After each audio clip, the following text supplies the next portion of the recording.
The 2016 Telstra New South Wales Businesswoman of the Year is, and I'm really excited about this one, Jackie McArthur.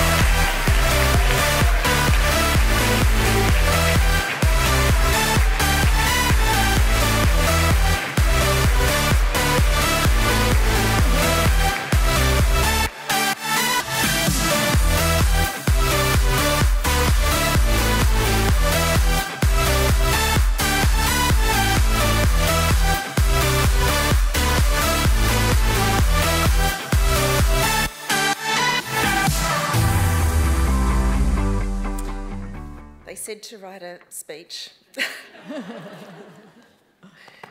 And I knew that if I ever got this far, I would be completely incoherent. So you will just have to bear with me.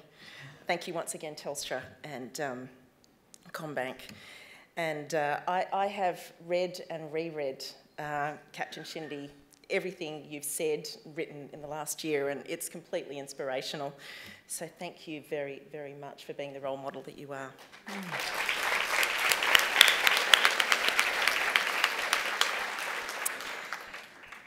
I can't tell you what this means to myself, but also my organisation, Martin Brower, the McDonald system, as well as the industry I represent. And while we're talking about industries that create a lot of revenue and momentum in the state, Treasurer,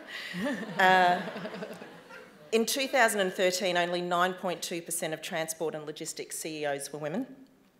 In 2014, only 12% of women sat on transportation company boards. And I hope you're all appalled at that.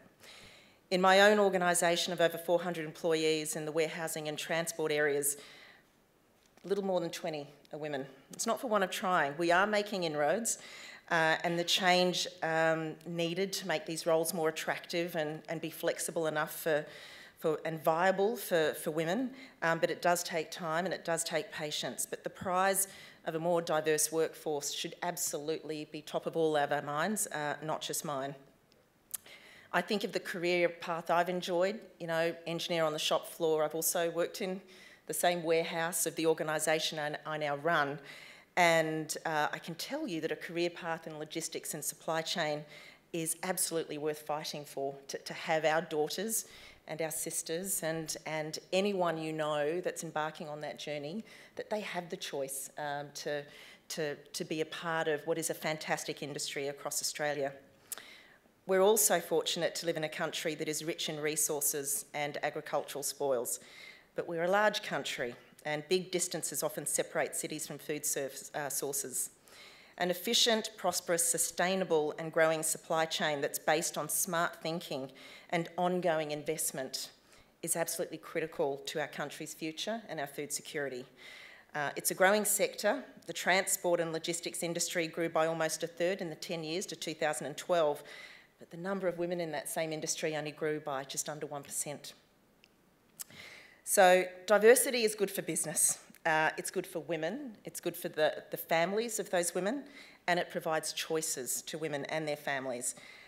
Companies with more diverse workforces, they enjoy higher levels of customer connections and service, and these are all things that are true. If I had to talk about my vision this evening that I have for my organisation, it's very simple. It's to be able to walk into any of our warehouses or see any of our deliveries with any of our heavy vehicles that are on the road today and see approximately half of all those people being women. And at all levels of our organisation, that would be just great. We live in a country where it's increasingly difficult to get great talent, and we have to find the very best talent that we can find. So I love this industry. I love it because it plays such a critical role in where food comes from, and I couldn't be more proud of it. And I just couldn't be happier that I will get an opportunity to talk about this hopefully again. It's a subject that's so near and dear to my heart as well. I have an almost 14-year-old daughter that's at home tonight having a major milestone. She's babysitting her younger brother, and it was all about her tonight. And I think of Chloe, and I think of how I want her to have all the choices of all the fabulous women I've met here this evening. And we shouldn't take that for granted. It's something we've really got to fight for. Thank you very, very much. I can't thank you enough.